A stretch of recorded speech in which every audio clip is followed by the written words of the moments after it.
What exactly is investigative psychology? Investigative psychology is a form of applied psychology. That means it is psychology that can be applied to solve real-world problems. Investigative psychology tries to understand offenders' behavior and the decisions they took so that this understanding can be used to assist in the investigation of crimes. It is also about how best to investigate and how the police make decisions when they deal with crime. So it looks at both the offender and the police. The term investigative psychology was first coined by Professor David Canter in 1994, who had been studying environmental psychology and then found a link between an offender's spatial behaviors and their cognitive map, which is a person's awareness of where they live, frequent and pass through. I will take you through some of the main areas of investigative psychology in this series. Welcome! Investigative psychology is based on the scientific method of identifying patterns and commonalities across a range of offenders' behaviors.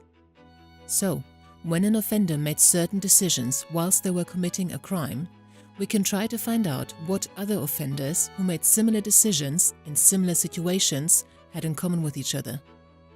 This could be their gender, age range, their relationship to the victim or the location, or their previous criminal experience, for example. We can then say that it is likely that the offender we're looking for perhaps also has that particular aspect in common with these other offenders that have already been caught for similar crimes. If you are an experienced investigator, have you noticed that people who commit certain kinds of offenses have something in common with each other? What was it? Let's work through an example. To establish a pattern that might help in investigations, researchers looked at a large number of different offenses that were already solved. The symbols within each offense represent an offense feature. For example, was it a robbery or a rape? Was it committed outdoors or indoors? Was it committed by a stranger or someone known to the victim? Was violence used simply to get the victim to comply, or was it used because the offender really wanted to be that violent? There are many other potential offense features, so this is just a small sub-selection.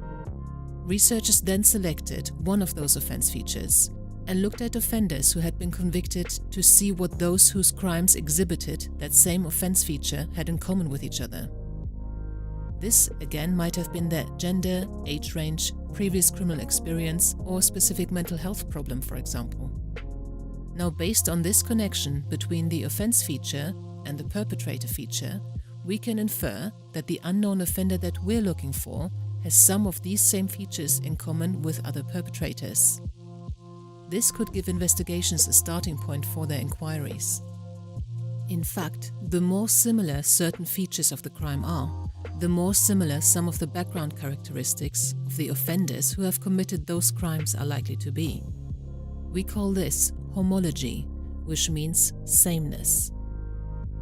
For example, in a case where an offender decides to commit an outdoor rape of a woman he doesn't know, which we call a stranger rape, it has been established through previous outdoor stranger rape cases that he is likely to have a generally criminal lifestyle and to have previous convictions for a range of offenses, not just those of a sexual nature. That is the pattern that has been identified from a large number of previous outdoor stranger rape offenses and those who commit them.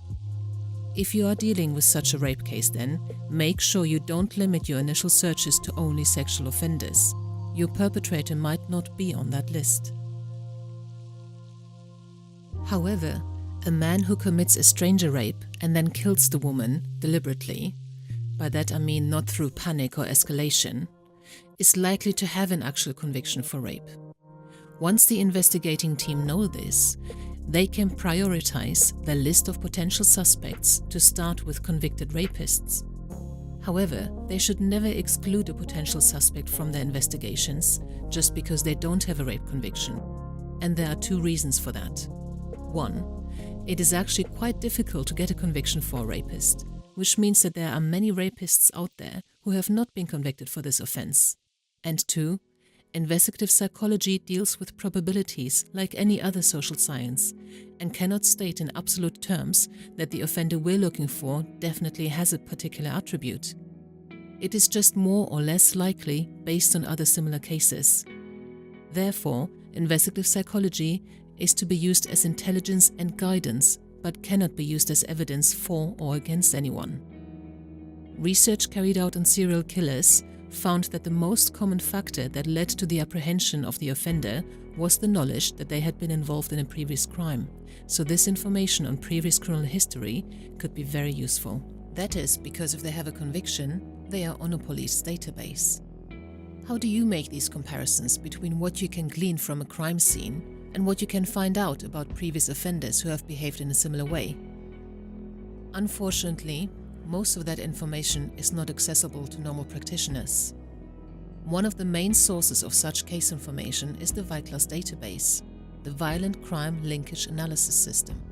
This is a database of violent crime devised and maintained by the Royal Canadian Mounted Police. Many other countries subscribe to it as well, and it enables investigators to pass on very detailed information that is known on a crime, which is then fed into the database. It can then be analyzed how common certain behaviors are, whether the crime might be linked to another case on the database, and what is known about individuals who exhibit certain behaviors that have been input onto the database. The other way you could find out about research is through academic journals, but most of them are not accessible for free, and those who can access them are mainly staff or students at universities. I'm sorry this is bad news, but that's one of the reasons why Dr. IPIP came into existence. I will pass on relevant articles and pieces of research I come across to everyone who has an interest in it for free. Thank you for watching. I hope you found this content useful. You can get access to each episode's transcript with key learning points, timestamps and references if you get yourself onto my mailing list. Just go to the main website on policesciencedoctor.com, and on the bottom of each page you will find a sign-up form for notifications of new content. Just enter your first name, your preferred email address and the type of organization you work for. You will not get any spam.